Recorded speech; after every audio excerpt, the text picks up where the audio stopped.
Hi everyone, welcome back and thanks for joining us again for session number 4 of our training, where we're going to have a think about sensory processing and some sensory sensitivities, which we've been talking about all the way through our other training. So we're going to have a look at that in some more detail today. I'm Lauren Bagley, trainee educational psychologist, and I'm here with my 2 colleagues. Hi, I'm Dr. Tina Axup, senior educational psychologist. Hi, I'm Sarah Wendland, trainee educational psychologist and on placement here in Southend. And thank you for joining. So I'm going to share my screen and you should be able to see the presentation. I hope you can all see that. Yes. Great, thank you. And as Lauren has already said, we are going to be thinking about sensory aspects today and this morning. So thinking about what we've already been talking about, when we have a child might present with a behaviour or a problem, and we'll be thinking about all the different things that might be contributing to that, and within that, sensory processing might form an aspect of it. So a bit of an example of that is a child might struggle to sit down for a meal at the table with the family, and there might be lots of different things that could be contributing to why they find that quite difficult, including aspects of language skills, which we've already looked at, maybe things to do with posture, but also some sensory aspects. So they might be seeking different sensations. So they might not like to sit on the chair because of the feel it gives them, or they might be oversensitive to sort of the visual stimuli or the noise that eating creates. And similarly, it might be to do with food issues and the fact that they don't like certain textures, or they don't like certain smells. They might not like the like certain foods, the look of certain foods. So there's lots of different sensory aspects which could input to why this child or young person really struggles to sit down for mealtime with their family.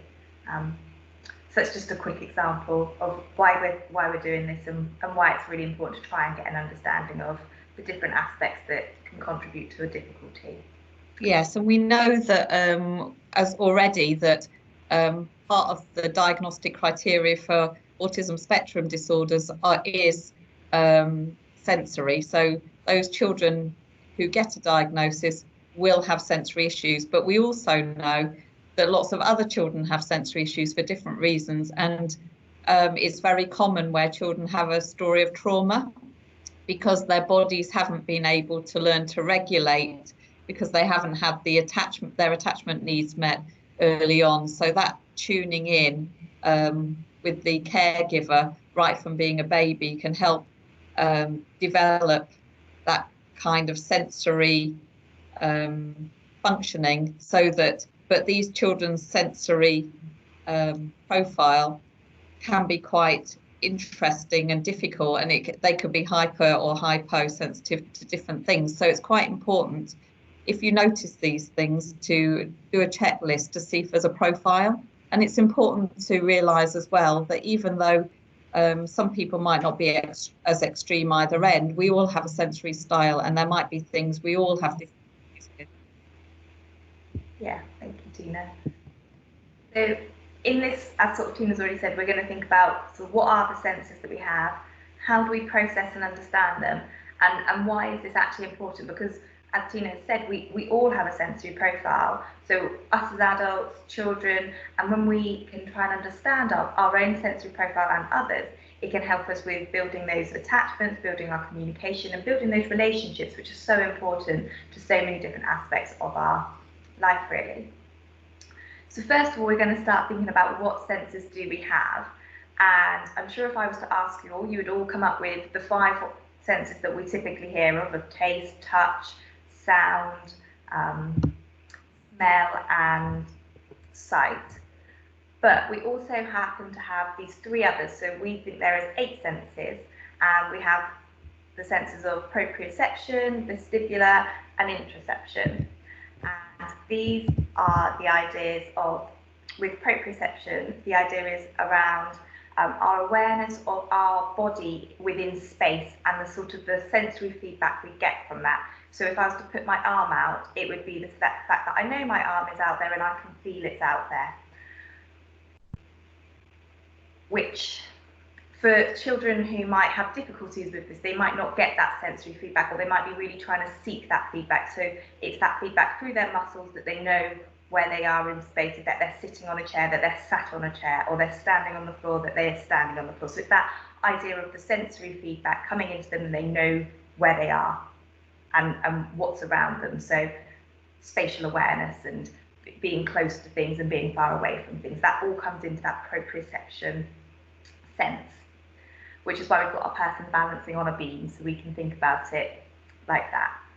And then our vestibular sense, that's related to the balance system within our inner ear, so those different aspects which make up balance. And it's that feeling of change. So if we have our head tilted, we know that our head's tilted, and it's the sense of the movement between the two. That's where our vestibular comes in. So if you think about being on a roller coaster, you've got all of those different senses of going up and down and round and spinning. That's our vestibular sense. So we might really be quite fearful of that. So some people really don't like roller coasters. Really, it's too much, that they can't cope with that. Whereas other people might really seek that. So I know myself, I love a roller coaster. I love going upside down. I really enjoy that sense, and I really get a lot of feedback from my vestibular sense. So that's our... Yeah, and it might account for lots of children that like spinning, you know, spinning around, and with the proprioception, the climbing can often be linked with proprioception. So there are always reasons for children's behaviour, as we looked at before. There's always a communication, and it's often linked with trying to regulate sensory stimulation. Yeah, thanks, Tina. And the last one is our interoception awareness. And this has a real strong link to our emotional regulation as well. And it's the sense of us understanding what's going on inside our bodies. So us being able to feel that we're hungry, us being able to know that we're hot or we're cold, and be able to regulate that and respond to our internal senses. And we know with children who have had experienced trauma, this sense might actually not be so active, and they might have disengaged from it. So they might have, if they've really struggled with being hungry lots of the time, they might have actually almost switched off that sense, so they don't have that same awareness where they're hungry. And similarly, you might see children who constantly eat and never feel full, and that's because their interoception awareness isn't as developed, and they might have difficulties with that as well. So we can sort of gain an understanding around that. And as I said, we know with children who've experienced trauma, this is often the sense where they might struggle more with and getting that sensory feedback. Yeah, and we might think about that in ourselves. We might comfort eat, or in times of distress not eat. So food can be quite a big kind of issue around that. And also pain is one of those things too. We often come across children that don't feel pain, which obviously is quite dangerous, because they can continue to hurt themselves if they're not feeling pain. So it's that our relationship with our bodies and our feelings around that's quite important to think about. Yeah, thank you. And as we've already said, we all have our own sensory profile. So within each sense, we will all have a different amount that we might like. And I like the sort of analogy of cups, which we've got on the side. So if you're hypersensitive, you can only experience a really small amount of that before you filled up. So you're like a shot glass size for that really small amount, and you've had your fill. And then somewhere in the middle, you might have a normal glass, and that's sort of the typical range where, you know, you can have a certain amount.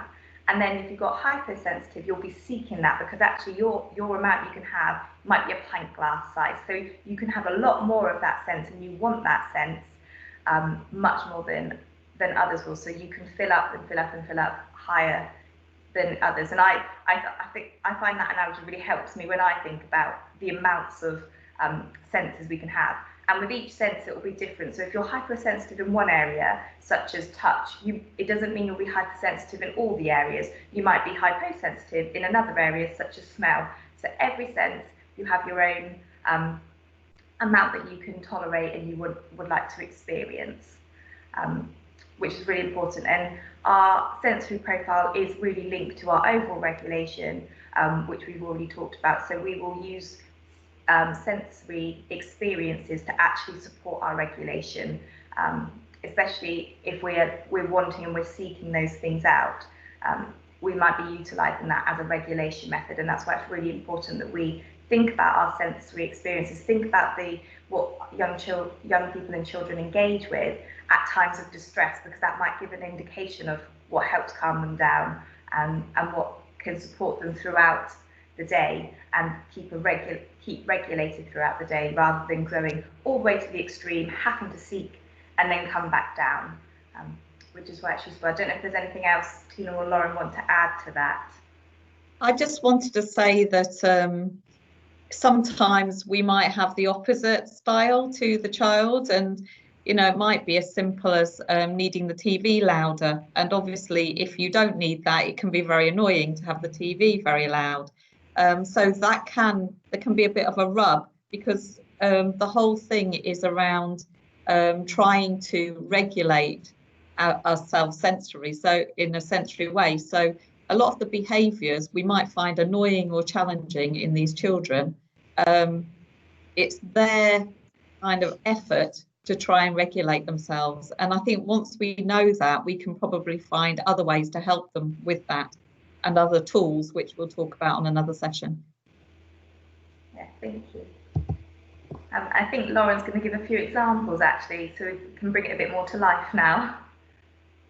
Yeah, so continuing really with this idea of different reactions that we may have to sensory kind of input, and just thinking about, these are some different examples that we've thought of to demonstrate how we might be seeing or how we might be feeling things in both ways, to be hyposensitive, also under sensitive, and then therefore needing to seek that sensory feedback in trying to regulate ourselves, and also being hypersensitive, and so maybe finding those sensory inputs very, very overwhelming and wanting to actually avoid those. So there's just some examples here, and it'd be interesting thinking as we go through about ourselves and children that we care for, because they're likely to be some that are common in here that you recognise, and there'll probably be your own examples as well for both yourself and children. So just a couple of examples of things that we might see.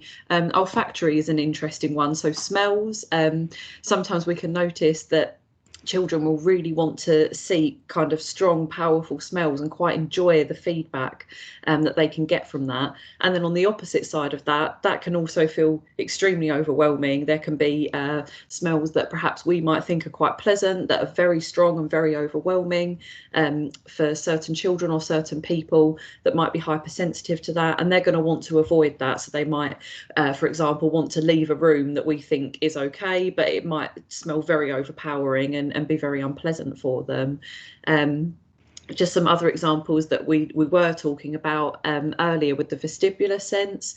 So Tina mentioned that some children might be seeking that sensation by spinning, rocking, hanging, to get that sensation of being sort of off balance and get that feedback from that. And then we may have children or individuals who actually that feeling of being off balance is really, really unsettling. And children, sometimes we might see them avoiding things and activities that we may think are enjoyable, sort of like running down things at speed, sort of like running around on the playground or doing different activities that we might think are enjoyable, but actually that sense can be quite off-putting and it can be quite an unpleasant feeling. So there's just lots of different examples here of things that we might see. And again, as I say, it's very individual. So these are some examples to kind of bring them to life, but there could be many things within that. And as Sarah mentioned, we wouldn't necessarily, if we were hyposensitive to some things, it wouldn't mean that we wouldn't be hypersensitive to others. So it can be very mixed within this, as for us as individuals, how we would react to different sensory stimuli, really. Yeah, and sometimes it takes a bit of detective work, because say for instance a young person always behaves in a particularly challenging way at meal times. If they can't tell you that it's because they don't like a particular smell, it's quite difficult to know that's why. So it is very difficult if you have a child who's not very good at expressing why, or if they don't know why themselves. So sometimes it is about looking at doing a chart and looking at patterns to see whether there's something in common. Maybe it's a particular spice or smell that you're cooking and they respond to in a challenging way. And other days when you're not using that particular food, it's different. So it's really about kind of doing some tracking. And that's the same with lots of these things, you know, the textures and labels. If they can't say it's the label or the texture of their clothes, it might be a case of trial and error.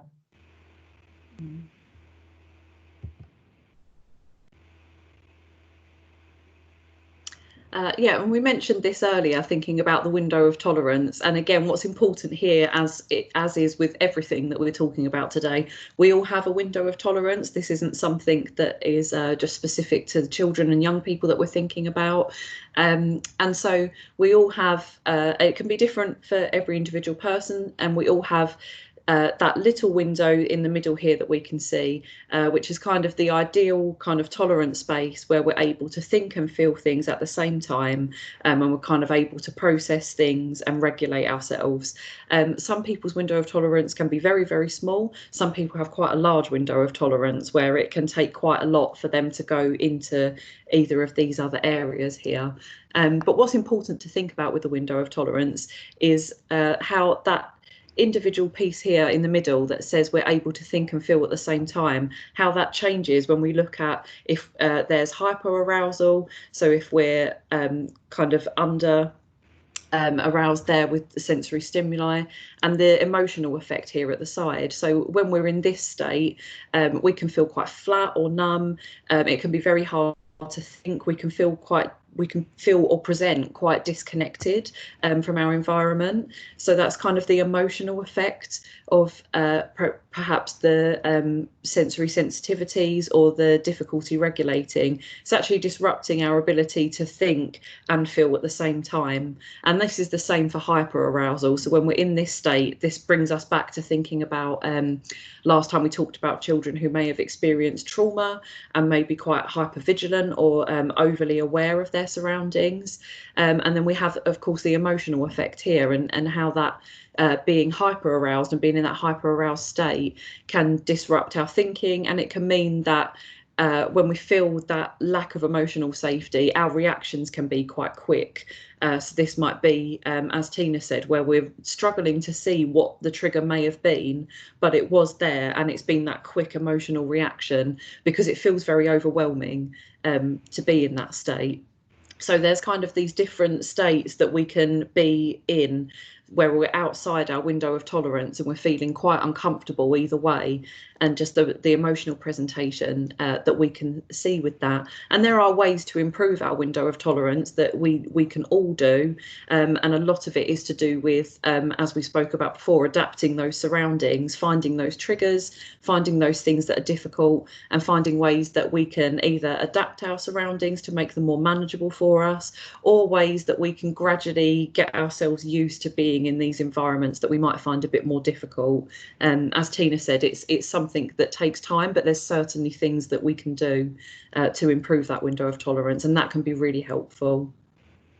Yeah, and just to say, the window, if you know zones of regulation, the window of tolerance is the green zone, and we know that you need to obviously feel safe, but you're in a calm and alert state in order to learn most effectively. So children who are kind of lethargic and hypo aroused really struggle, and they might not be as noticeable as the children that are hyper aroused and very active, for instance, in the classroom or at home. And some children bounce between, and it would be quite interesting to think about how long certain children are actually able to be in the window of tolerance, because some children just move between hypo and hyper most of the day. And as Lauren said, there are lots of activities we can do to help children calm and feel safe that we'll talk about another time.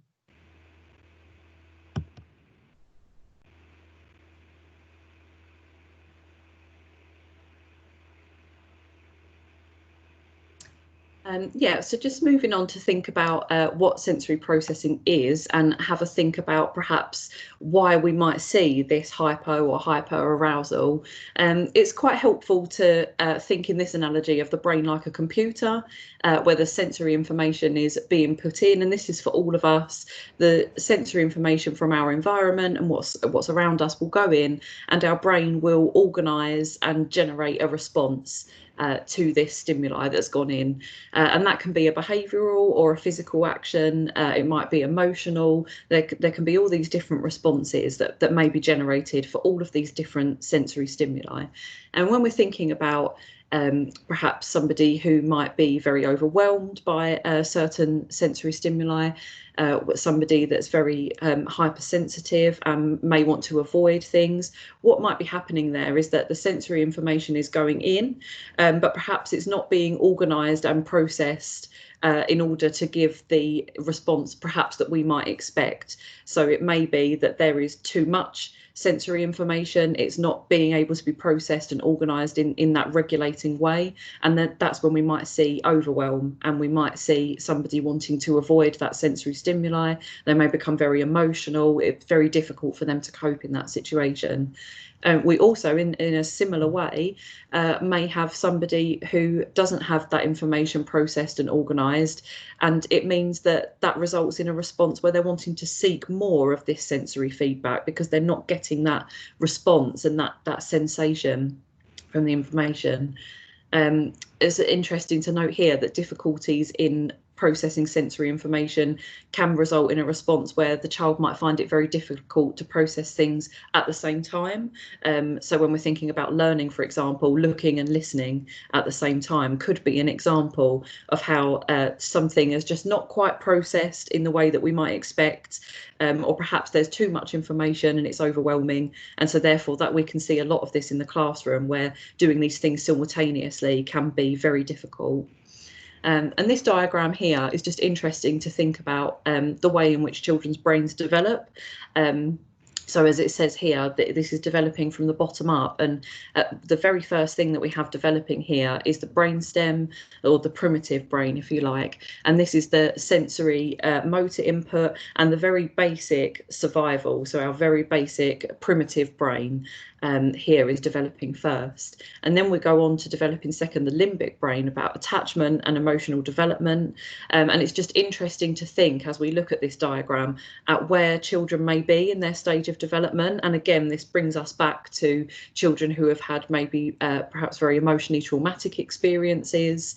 And we can look at how these things develop and think about where the child may be in their stage of development. They might be at a stage of development where it's very difficult for them to process emotional information, and particularly this third development here of the cortical brain, responsible for thinking, learning, language, and inhibiting responses. So maybe not having that impulsive reaction. It's interesting to think there about children who may not actually be at this stage of their development, and so having those responses are very, very difficult for them.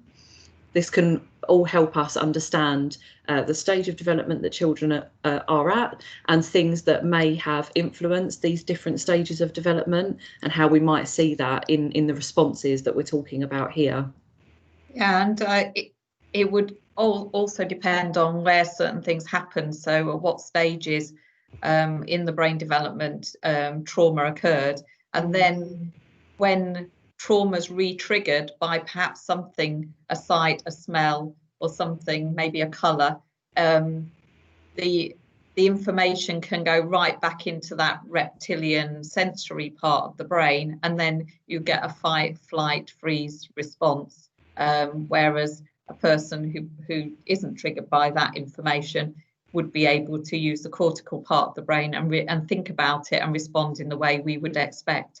So it's really important to know, as far as possible, the child's story and where they may be overly stimulated or dysregulated by memories which we know become fragmented through trauma.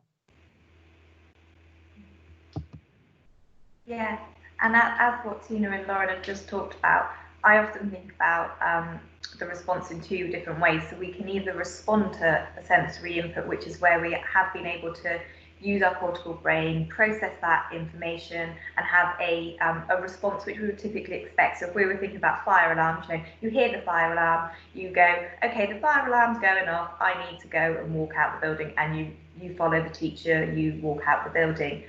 Or possibly we might actually end up reacting. And I think about reacting in a way that we do something automatically, and there is no processing part of it. We are reacting to what is happening, and the processing aspect is offline. It hasn't been engaged, and we're not able to have that appropriate response. With a fire alarm, we might hear the fire alarm, we might react to that straight away. It's so loud, we're overwhelmed, so we cover our ears and we hide under the table, and we get upset because actually we can't process what the fire alarm means and what we need to do in that situation, because we're so overwhelmed by the sound, and maybe people walking around, other people getting up and going out somewhere. It's too much for us. So we have an automatic reaction where the processing has not happened, and we do what we think is the most important safety thing for us. So our fight, flight, freeze response, we utilize that real sensory primitive part of the brain is what is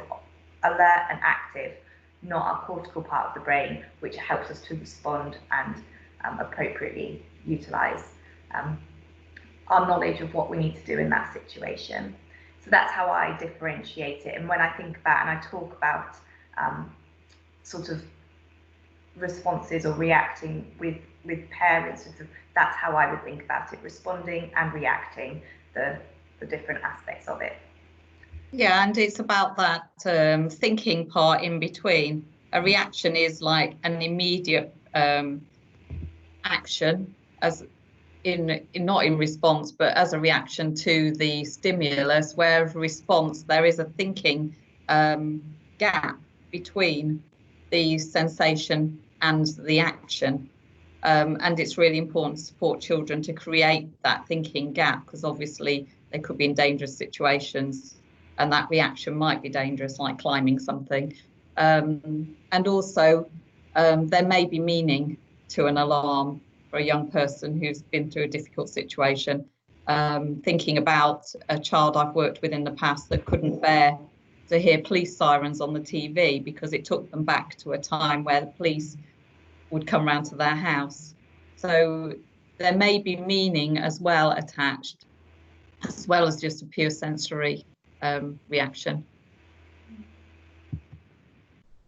And then thinking about the other way which we might become overloaded or overwhelmed with sensory aspects is this idea that we actually fill up on our sensory experiences throughout the day, and then we possibly then become over ours. So that window of tolerance gets slowly built and built and built, and then one small thing takes us straight out of our window of tolerance, and then we suddenly react to the situation. And thinking about sort of the children and young people that you work with, it might be something from the moment they get up in the morning that they might have had not a great night's sleep, and then they're getting upset because they've got to get dressed. They might put on their jumper for school, and actually that label is itching them and itching them and itching them, and it's building and building. On their walk to school, they might have to go past some busy cars, and they don't like the noise of that and the different sensations around the actual walk to school. And then they come into school, and things might be okay in school, but then there'll be aspects which might have impacted on that again. So a child might have got too close to them and wanted to sit next to them, and they didn't enjoy that experience, or that experience was too overwhelming for them. And then finally the teacher might say, okay, we're going out for break, can you put your coat on? And actually that in itself was too much, and they filled up and filled up and filled up, and that one small thing has tipped them outside their window of tolerance. And often when we speak to teachers, they might, or parents, they might say to us, I've got no idea what it was, it just come out of nowhere. It was completely random that they did this. And it might actually be that we need to think about the sequence of their entire day to understand, well, actually, what had happened for them, what was going on for them, and why was it at that point did they tip over. So really thinking about that whole day and where we can build it in. And when we get an understanding of that, we might be able to start bringing in experiences which help bring their them slightly down. So their cup might be filling up, and then we'll put in an experience which we know helps them, which can sort of empty their cup again. So it's keeping that balance within that cup or that window of tolerance throughout the school day, or throughout time at home, throughout whatever they're engaging with during their day, really, to keep themselves regulated and to keep them within their window of tolerance, and to be able to engage in all the experiences which they've been having the opportunity to do, really. Yeah, that's another way of thinking about it as well, and this might resonate with some of the children and young people you work with, especially thinking about when they come home from school, and if they've been building up all during school, you get them at home, and then all of a sudden you're the one that gets the overflow, and you're experiencing the meltdown and the overwhelmingness that they have been building up during the day, really. Yeah, and we know that anxiety, tiredness, perhaps not feeling kind of very well, heightens or dampens depending on sensory style, and kind of emphasizes the sensory style that's already there. So sometimes I hear people say, oh, well, they were okay with the school bell yesterday, so it's not the school bell, but maybe the next day they're feeling particularly tired, or something's happened to heighten the senses, and they can't cope with it on another day. So it's really important to understand that they may not be making it up or putting it on. They may well just be particularly sensitive on a particular day. Yeah. And really, this is our last slide, and it's really just to sort of show you that actually our sensory awareness, our sensory processing is so important for all these different areas of development. So we have to get the sensory first to be able to engage with things as we go across the page. So if we look at right at the other end, we've got things like the ability to concentrate, to organise, to be able to engage in our academic learning, and have the capacity to think and reason. We're only able to do that if we've managed to do all of the things leading up to it, starting with our sensory awareness and processing and understanding, really. So that's the end of our session today, and we hope that's given you a bit of an idea about aspects to sensory needs and different areas within that, and ways to start thinking about situations in a different way, and maybe what might be going on for that young person or child. Yes, and I'd recommend the book Living Sensationally, which can really help us think about our own sensory style, and perhaps that of our partner and other members of our family too. And it may answer questions as to why we might be annoyed or irritated by certain things other people do. And it looks at that space within the relationship. So I think that's quite important. But thank you for listening. Thanks for joining us, everyone, and we'll see you next time when we're going to be thinking about sensory sensitivities and how we can support with these in some more detail. Thanks very much. Thank you. Thank you.